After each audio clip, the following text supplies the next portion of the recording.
اسلام اور ماحولیات کے اس موضوع پر آپ کا خیر مقدم ہے۔ ہم نے گزشتہ کلاس میں باہمی توازن کے سلسلے میں ہم لوگ گفتگو کر رہے تھے ماحول سے متعلق۔ اسی موضوع کو آگے لے کے چلتے ہیں۔ توازن کی اہمیت اس آیت میں واضح کی گئی ہے کہ ہم نے زمین کو پھیلایا، اس میں پہاڑ جمایا، اس میں ہر چیز ٹھیک نپی تلی مقدار کے ساتھ اگائی۔ یہ پھر وضاحت ہے کہ ہر چیز کو مقررہ مقدار میں اگایا، پچھلی دفعہ ذکر تھا، یہاں پہ نپی تلی مقدار میں اگائی، یعنی ہر چیز جو ہے وہ اس کی ایک کیلکولیٹڈ کوانٹٹی ہے، ایک مقدار ہے، اور اگر اس کو تجدید نہیں کریں گے یا تجدید روکیں گے تو وہ وسائل جو ہیں خود بخود کم ہوتے چلے جائیں گے۔ تو ایک طرح سے دیکھیں تو وسائل کی ہموار تقسیم جتنی اہم ہے اتنی ان کی تجدید بھی ضروری ہے، کہ تجدید بھی ہوتی رہے۔ اور تجدید کب ہوگی؟ کہ جب ماحول ٹھیک رہے۔ مثال کے طور پہ اگر ہمارے آس پاس کی ساری زمینیں کنکریٹ کی ہو جائیں گی، پکی ہو جائیں گی، کچی زمین نہیں بچے گی، کیونکہ جو ڈیکمپوزنگ ایجنسیز ہیں، جو ایجنٹس ہیں، مائکرو آرگنزمس ہیں، خردبینی اجسام ہیں، وہ زمین میں تو ہیں، کچی میں۔ آپ نے اگر اس کو پانی سے بھر دیا سیلاب میں جیسا کبھی ہو جاتا ہے، یا آپ نے اس پہ کنکریٹ بچھا دی، تو وہ زمین ہی نہیں بچی جو تحلیل کرے گی۔ تو پھر آپ کو جو جانور مر جائیں گے ان کو کہیں دور لے جا کے کہیں زمین پہ پھینکنا ہوگا، وہاں وہ تحلیل کریں گے، آپ کے نیچے سے زمین بھی نکل گئی، کنکریٹ آ گئی۔ تو اس لیے یہ بڑا اہم موضوع ہے کہ ہم ان چیزوں کا خیال رکھیں کہ تجدید بھی وسائل کی بخوبی ہوتی رہے۔ اب دیکھیں، جب بھی توازن بگڑتا ہے تو فساد وجود میں آتا ہے۔ امبیلنس از پولوشن، عدم توازن فساد ہے۔ اس کی وضاحت ہم کریں گے آگے، کیونکہ فساد کا لفظ ہمارے یہاں بڑی محدود طریقے پہ استعمال ہوا ہے، محض جھگڑے کی شکل میں، لیکن فے سین دال کے مادے میں جتنی وسعت ہے اس کا اندازہ آپ کو ابھی ان چیزوں کا ہوگا۔ تھوڑی سی ہم نے اس کی وضاحت کی ہے کہ فسادہ شے کے معنی ہے کسی چیز کا مضمحل ہو جانا، اس کا اپنی اصلی حالت پر باقی نہ رہنا۔ لحم فاسد اس گوشت کو کہتے ہیں جو گل سڑ کر بدبودار ہو گیا ہو اور کسی کام کا نہ رہا ہو۔ فساد در حقیقت صلاح کی ضد ہے۔ صلاح کے معنی ہے حالات کا مستقیم و متوازن رہنا، لہذا فساد کے معنی ہے توازن کا بگڑ جانا، بے ترتیبی یعنی ڈس آرڈر پیدا ہو جانا۔ یہ محیط، تاج اور لین سے اقتباس ہے۔ قرآن کریم نے مفسدین یعنی فساد پھیلانے والے کے مقابلے میں مصلحین کا لفظ استعمال کیا ہے۔ وَإِذَا قِيلَ لَهُمْ لَا تُفْسِدُوا فِي الْأَرْضِ قَالُوا إِنَّمَا نَحْنُ مُصْلِحُونَ۔ جب ان سے کہا گیا کہ زمین میں فساد برپا نہ کرو تو انہوں نے یہ کہا ہم تو اصلاح کرنے والے ہیں۔ یعنی اس نقطہ نظر سے قرآن پوری انسانیت کو دو فرقوں میں تقسیم کرتا ہے، مفسدین اور مصلحین۔ تو مسلمین جو ہیں نیچرلی وہ قوم مصلحین میں سے ہونے چاہیے۔ صلاح جو ہے وہ فساد کا اپوزٹ ہے، متضاد ہے۔ فساد اگر عدم توازن، بے ترتیبی، ڈس آرڈر، امبیلنس، انیکوالٹیز ہے تو صلاح جو ہے وہ ان کا اپوزٹ ہوگا، متضاد ہوگا۔ یعنی ہر بے ترتیبی کی ترتیب پیدا کرنا، ہر فساد کے مقابلے میں بہتری لے کے آنا، یا ہر وہ کام جو سماج میں بگڑ گیا ہو اس کو سدھارنا۔ اور اس کو اس آیت سے جوڑیے کہ ہمارے لیے یہ حکم ہے کہ ہمیں بری چیزوں سے روکنا اور بھلائی کی طرف لے کے آنا ہے۔ تو در حقیقت، اور اس کو بھی آپ غور فرمائیں کہ ہر دور کے فساد الگ ہوتے ہیں، ان کی اصلاح بھی الگ ہوتی ہے۔ آج کے دور کا بڑا فساد جہاں قرآن سے دوری، مکمل اسلام سے ناواقفیت ہے، اسی کی وجہ سے جو فسادات وجود میں آ رہے ہیں اس میں ماحول کے تئیں ہمارا رویہ بھی ہے، ماحول کے تئیں ہماری بے حسی بھی ہے، چاروں طرف پھیلتے ہوئے فساد کی طرف سے ہماری خاموشی بھی ہے۔ اور ان فساد کی کچھ مثالیں میں آپ کے سامنے رکھوں گا۔ پہلے اس کی بات ہم کر لیں کہ سورہ شعراء میں مسرفین کو مفسدین کہا گیا ہے۔ مسرفین یعنی حد سے تجاوز کرنے والے کا حکم نہ مانو، جو زمین میں فساد برپا کرتے ہیں اور کوئی اصلاح نہیں کرتے۔ یعنی ویسٹفلنس جو ہے، بیجا اسراف جو ہے، ایکسٹرا ویگنس جو ہے، دکھاوا جو ہے، ایگزیبیشنزم جو ہے، جو ہمارے سماج کا حصہ ہے۔ آپ کو جو لوگ بہت سادہ بیٹھے ہوئے نظر آتے ہیں، لباس میں سادہ دکھتے ہیں، تقریروں میں سادگی کی تلقین کرتے دکھتے ہیں، جب ان کے گھروں میں فنکشن ہوتے ہیں تو لاکھوں اور کروڑوں روپے کی شادیاں ہوتی ہیں۔ یہ قول و فعل کا تضاد ہے۔ مجھے نہیں پتا کہ منافقت ہے یا اس سے بھی بڑا کوئی درجہ ہے، لیکن یہ حقیقت ہے۔ اور یہ ہم سب پہ بھی اطلاق ہوتا ہے کہ میں بھی یہاں کھڑے ہو کے تقریر کر رہا ہوں، لیکن میرے ہاں جب میری زندگی کے معاملات آتے ہیں تو کیا میں دکھاوے پہ یقین رکھتا ہوں یا نہیں رکھتا، وہاں میری آزمائش ہے۔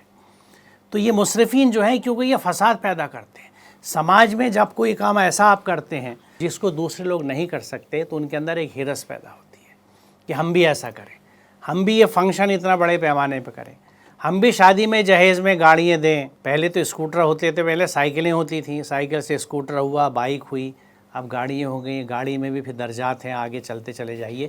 یعنی دکھاوے کی، اسراف کی کوئی حد نہیں ہے، کیونکہ شیطان کا جال اتنا مکمل ہے، اور اگر اندر اخلاص نہیں ہے اللہ کے تئیں تو بڑے آسانی سے ہم نہ صرف آ جاتے ہیں بلکہ اس کی شرعی گنجائشیں بھی نکال لیتے ہیں، اس خرچے کے لیے جواز بھی پیدا کر لیتے ہیں، کیونکہ کہیں نہ کہیں کرتے ہی ہوں گے جب یہ کام ہو رہے ہیں۔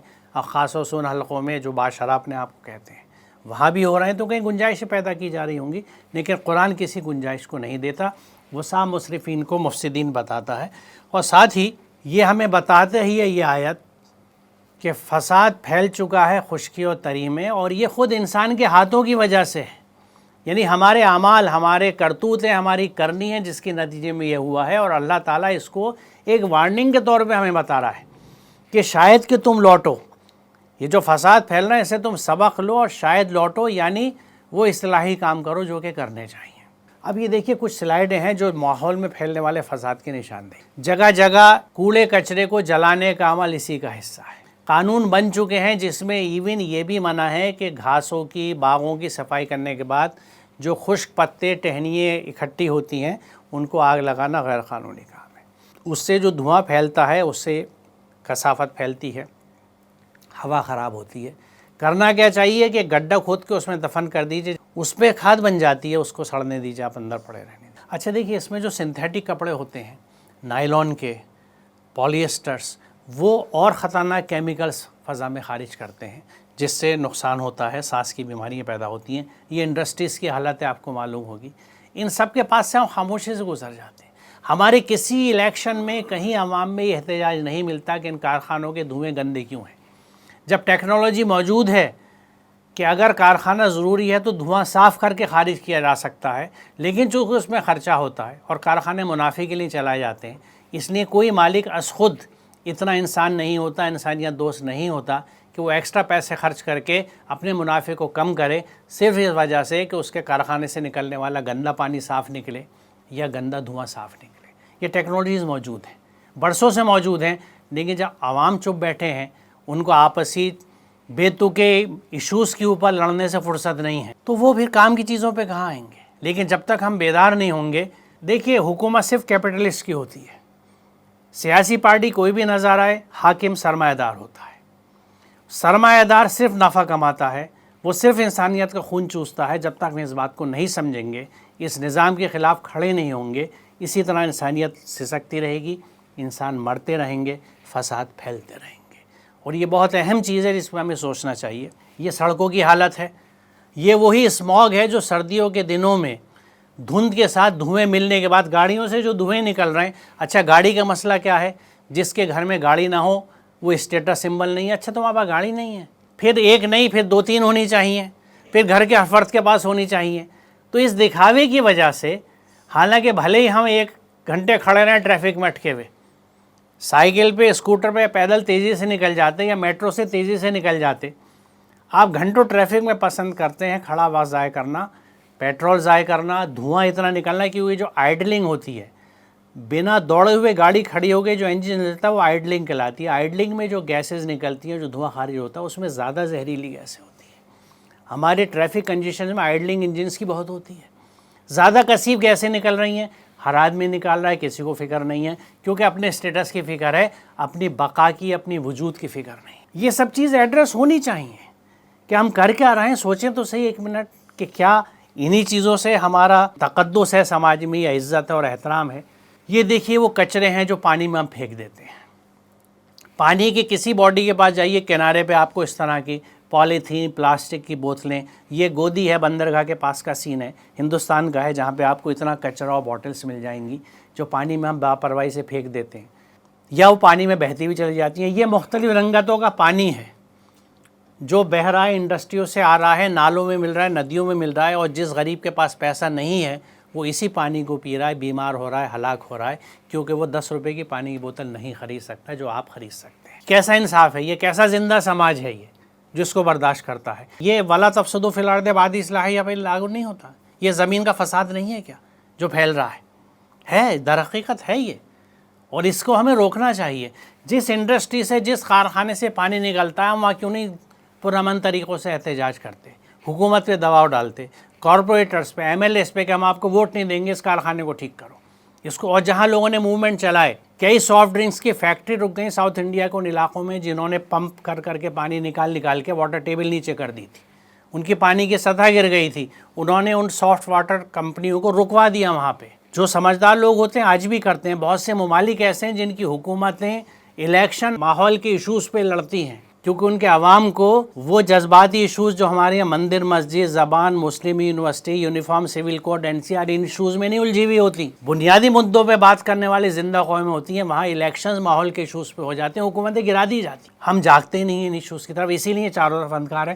آپ کو ایک کارخانہ ایسا نہیں دکھے گا جو پانی کو، زمین کو، ہوا کو گندا نہ کر رہا ہو۔ ہم اپنے علاقوں میں خاموشی سے برداشت کرتے ہیں، زہر پھیلنے دیتے ہیں اور اسے پیتے بھی ہیں اور استعمال بھی کرتے ہیں۔ نتیجہ دیکھیے کس طرح مچھلی مرتی ہے، اور یہ سیڈز ہیں، چھوٹی مچھلیاں ہیں، یہ بڑی ہو کے کتنے ماہی گیروں کو رزق دیتی، روزگار دیتی، کتنے فائدے دیتی، مر چکی ہیں۔ وہ بات اور ہے کہ یہ بھی مارکیٹ میں آ جائیں گی اور آپ کو پتہ نہیں چلے گا، آپ استعمال کر لیں۔ یہ بچوں کی حالت ہے صبح کو جب اسکول جاتے ہیں، کون ہے اس ذوق کا ذمہ دار؟ ہم آپ ہی تو گاڑیاں چلا رہے ہیں نا، ہم سب ذمہ دار ہیں۔ کیونکہ گاڑی چلاتے وقت ہم یہ نہیں سوچتے کہ ایک آدمی، دیکھیے فارن کنٹریز میں آپ جائیے تو وہاں پہ اگر آپ کی گاڑی فل ہے، 4-5 آدمی بیٹھے ہوئے، تو آپ کو دوسری لین دی جاتی ہے جس میں رش سب سے کم ہوتا ہے۔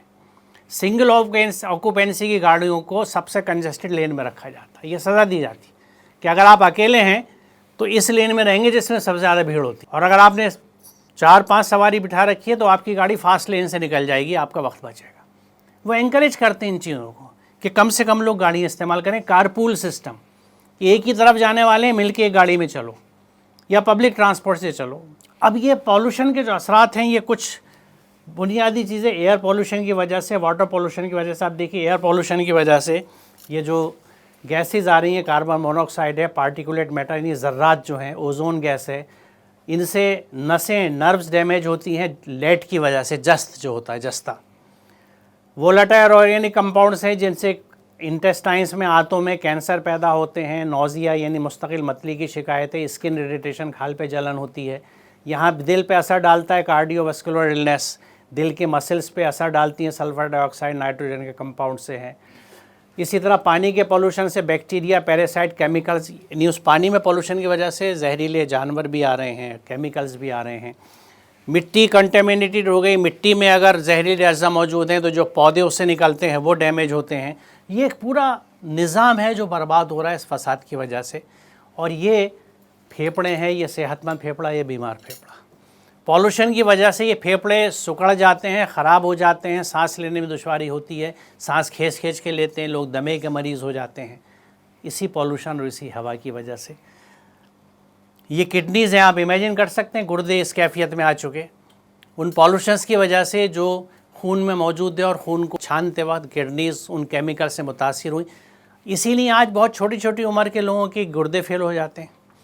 اس میں کیمیکلز کا بھی رول ہے اور ایلوپیتھک دواؤں کا بھی رول ہے کہ کم تعلیم یافتہ ڈاکٹر اتنی اسٹرانگ اینٹی بائیوٹکس یا دوائیں دے دیتے ہیں، کیونکہ جو بھی چیز آپ کے جسم میں جاتی ہے خون کا حصہ بنتی ہے اور خون گردے میں چھنتا ہے، تو جتنی خطرناک چیزیں جب گردے میں چھنتی ہیں تو گردے کو بھی خراب کر دیں۔ آپ اگر لوہے کی چھنی سے تیزاب چھانیں گے تو چھنی گل جائے گی، کیونکہ تیزاب کھا جائے گا اس چھنی کو۔ یہی گردے کے ساتھ ہوتا ہے، تو کڈنیز ڈیمیج ہو جاتی ہیں، کڈنی کے کینسر بنتے ہیں۔ یہ کینسر شدہ کڈنیز ہیں آپ کو جو ایسی نظر آ رہی ہیں، یہ ان پالوشن سے کینسرز کا اثرات ہے، جو آپ کے منہ کے کینسر کی کیفیت ہے یہ، جس میں پالوشن کے علاوہ یہ پان مسالے، تمباکو، گٹکا کھانے سے بھی کیفیتیں پیدا ہوتی ہیں۔ اب دوسرا، جیسا آپ یہاں پہ دیکھ سکتے ہیں، ایک اور اہم کثافت ہے جو ہے شور کی کثافت۔ یہ بچہ شور سے پریشان ہے۔ اس شور کے اگر آپ دیکھیں نوائز پالوشن جس کو ڈیسیبل میں ناپا جاتا ہے، تو یہ حیدرآباد شہر میں آپ کو سب سے زیادہ شور کا لیول ان شہروں میں دکھے گا، جس میں آسٹریا ہے، ہالینڈ ہے، سنگاپور ہے، سویڈن ہے، برطانیہ ہے۔ ہندوستان کا قومی اوسط سے زیادہ اوپر حیدرآباد کا اوسط ہے۔ یہاں آپ دیکھیں گے، اس لیے عام طور سے حیدرآبادی لوگ زور سے بولتے ہیں، کیونکہ وہ شور میں سمجھتے ہیں کہ ہلکے بولیں گے کوئی نہیں سمجھے گا، اس لیے زور سے بولیں گے، طاقت لگا کے بولیں گے۔ اس سے ایک اوورآل شور کا ماحول بنا ہوا ہے۔ ٹریفک کا شور ہے، لوگوں کا شور ہے، اس میں گانے بجانے کے شور ہیں، اس کے بعد آپ کے ڈسکو بھی ہیں، اس کے بعد میوزک سسٹمز بھی ہیں، اور جس کو سب چیزوں سے راہ فرائے لینی ہوتی ہے وہ ہیڈ فون لگا لیتا ہے ہر وقت اپنے کانوں میں، مستقل دھون دھون دھون دھون دھون ہو رہی ہے. آپ کے سماج جو ہے وہ ختم ہوتی چلی جا رہی ہے، ویک ہو رہے ہیں آپ، کان آپ کے کمزور ہوتے چلے جاتے ہیں. ان کے اثرات، شور کے اثرات دماغ سے لے کے دل کے اوپر پورے ایک سسٹم ہے، نظام ہاضمہ، دماغ، نسیں، نروز اور آپ کا دل، یہ سب چیزیں شور سے متاثر ہوتے ہیں. یہ پوری تفصیل ہے جس کو آپ پڑھ سکتے ہیں. اس کے علاوہ یہ ایک اور امپورٹنٹ چیز ہے کہ جو الیکٹرو میگنیٹک فورسز ہیں، جو برقی مقناطیسی شعاعیں ہیں، ان کی وجہ سے انڈور پالوشن بھی بہت ہوتا ہے. یہ آؤٹ ڈور اتنا نہیں ہے جتنا انڈور ہے. گھر کیونکہ عموماً اب گھر چھوٹے ہیں، فلیٹوں کے ہیں، ایک کمرے کے ہیں، اس میں سارا سامان موجود ہے. اس میں اوون بھی ہے، اس میں ریفریجریٹر بھی ہے، اس میں ٹیلی ویژن بھی ہے، اس میں آپ کے میوزک سسٹمز بھی ہیں، آپ کے موبائلز بھی ہیں، چارجر بھی ہیں، لیپ ٹاپ بھی ہیں. ہر بجلی کی چیز ریڈیشنز خارج کرتی، چھوٹی یا بڑی. تو جتنی چھوٹی جگہ میں آپ نے ساری چیزیں رکھی ہوئی ان سے ریڈیشنز جو نکل رہی ہیں، بڑی جگہ میں وہ ڈائلیوٹ ہو جاتی ہیں پھیل کے. بڑے مکان، بڑے کمرے ہیں تو ایک کمرے میں ایک فریج رکھا ہوا ہے، چل رہا ہے، لیکن اسی چھوٹے کمرے میں، بڑا نہیں ہے کمرہ اب چھوٹا ہے، اور بہت سے گیجٹس ہیں، اس میں ٹوسٹرز بھی ہیں، کچن کا کتنا سامان ہے، آپ کا گرائنڈر بھی ہے، مکسر بھی ہے.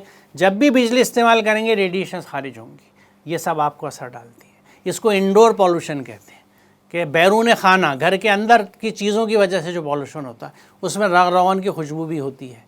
جو چیزیں آپ استعمال کرتے ہیں، کیمیکلز، ان کی خوشبو ہوتی ہے.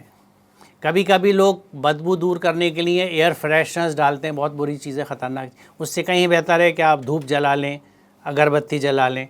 اس میں کم خطرناک ہیں تو صحیح کیمیکلز، لیکن یہ چیزیں نقصان دہ ہیں، یہ پولوشنز ہیں.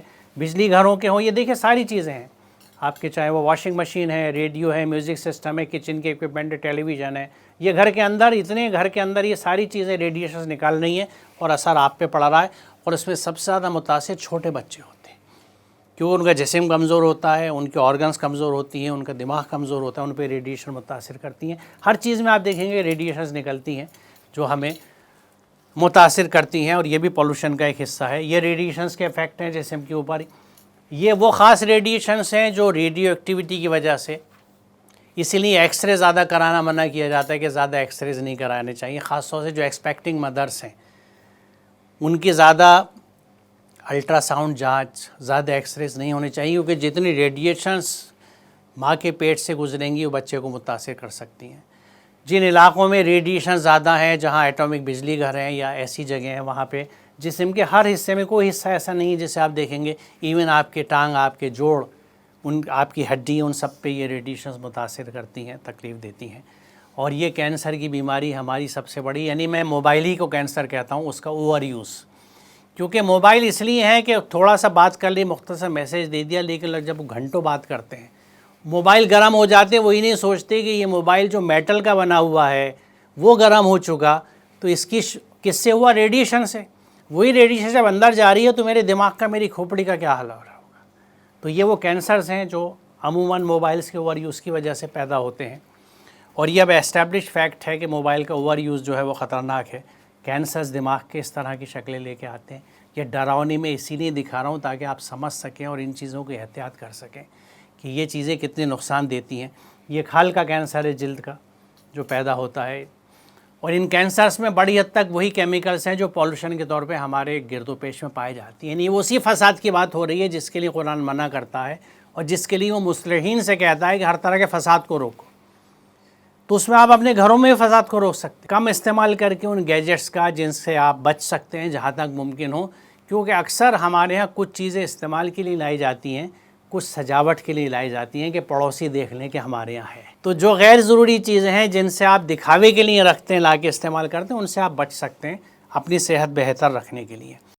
اب آئیے فساد پہ تھوڑی سی بات اور آگے کرتے ہیں، کیونکہ یہ قرآن کی آیت بڑی اہم ہے جس میں نے اس وجہ سے لیا کہ زمین میں فساد برپا نہ کرو جب اس کی اصلاح ہو چکی ہے، اور خدا ہی کو پکارو خوف کے ساتھ اور طمع کے ساتھ.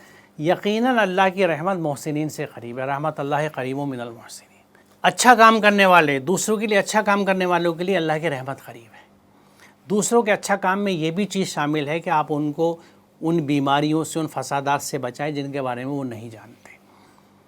اور ایک خطیب کے طور پہ، ایک مبلغ کے طور پہ آپ اس باتوں کو بتا سکتے ہیں کہ یہ چیزیں جو ہیں کس طرح سے نقصان دہ ہیں، نہ صرف نقصان دہ ہیں بلکہ گناہ ہیں، اللہ کے احکامات کی خلاف ورزی ہے۔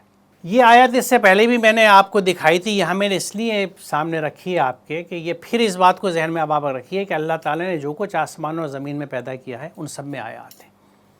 یعنی میں پھر ایک طرح سے آپ کو ریمائنڈ کرا رہا ہوں کہ اللہ تعالیٰ نے اپنی ہر کریشن کو اپنی آیت کہا ہے۔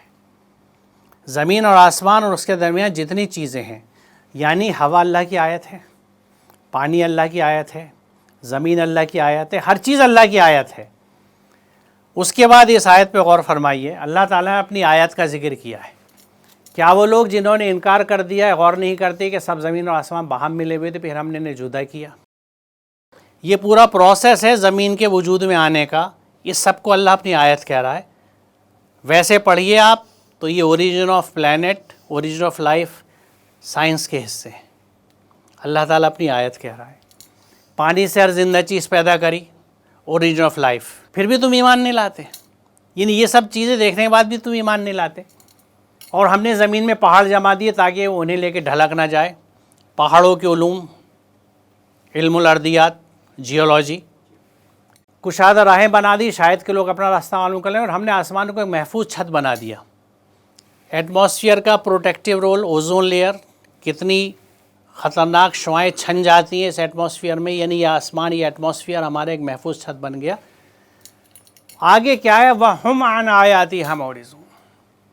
یہ پھر بھی ہماری، آپ ترجمے نگار نے اس کو کائنات کی آیات کہا، لیکن اللہ نے تو آیت لکھا ہے، لیکن یہاں کائناتی آیت کہا گیا۔ اب اسے کائناتی آیت سمجھیے، اللہ کی آیت سمجھیے۔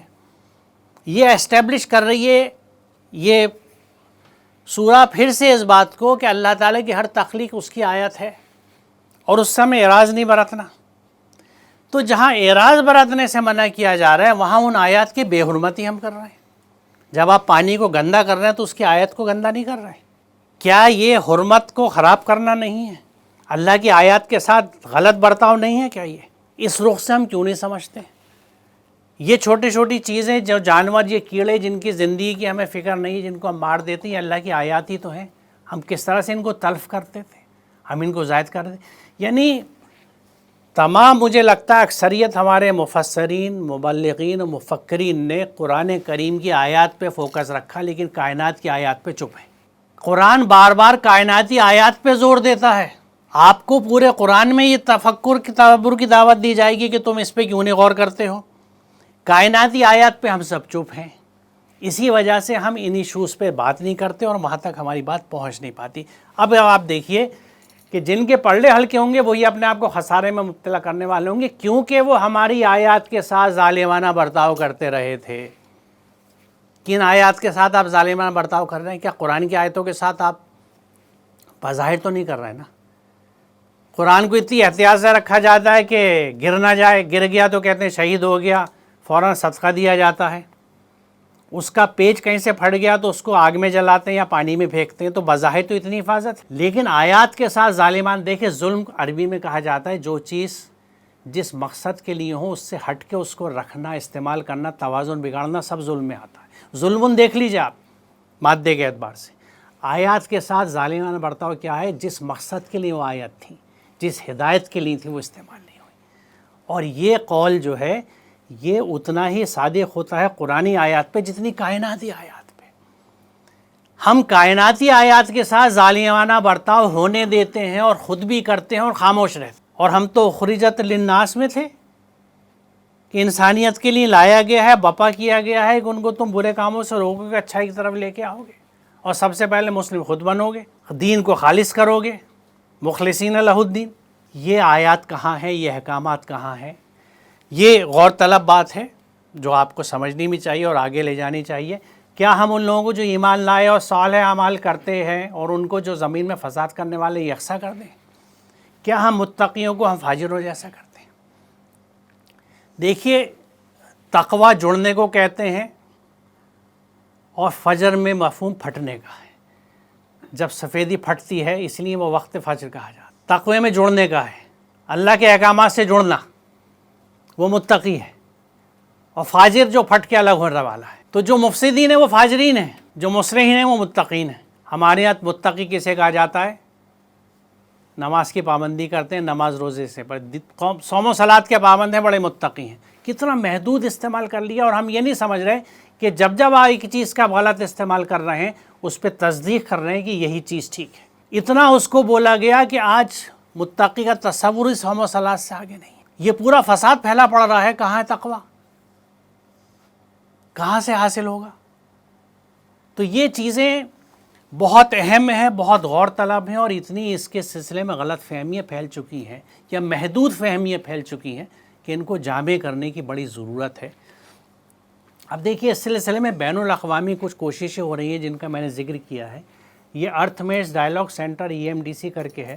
انہوں نے ایک سلسلہ چلایا تھا اوقاف میں, وزارت اوقاف جو ہے کویت کی, ان کے ساتھ, اور انہوں نے مسلم 7 year action plan to arrest climatic change MY7 کے نام سے ایک پروگرام شروع کیا تھا کہ کس طرح سے ہم چیک کر سکتے ہیں ان چیزوں کو, ان خرابیوں کو کہ جو وجود میں آ رہی ہیں.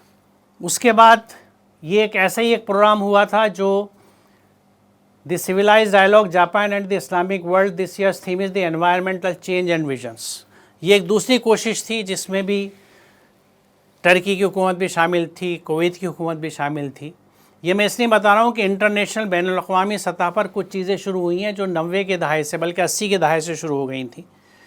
اس کے بعد آپ یہ دیکھیے کہ انڈونیشین کونسل آف علماء protection of endanger species to maintain the balanced ecosystems, فتوے نکالے ہیں انہوں نے. یعنی کتنے آگے بڑھ چکے ہیں یہ لوگ ان چیزوں میں الحمدللہ, جس میں ہم ابھی بہت پیچھے ہیں. یہ سرورق خطاب کا. پھر اسلامی کلائمیٹک ڈکلیریشن ایک کیا گیا جس میں یہ بتایا گیا قرآن کی آیات کی مدد سے کہ کس طرح سے ماحول کی حفاظت اسلام کا دین کا حصہ ہے.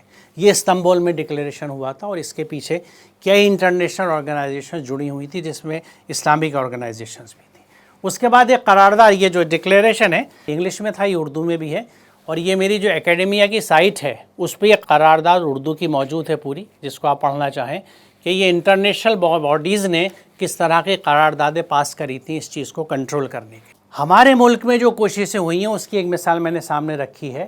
یہ اسلامی فقہ اکیڈمی کا سالانہ اجلاس ہے جو اجین میں ہوا تھا, اور اس میں فضائی اور صوتی آلودگی کا مسئلہ ڈسکس ہوا تھا.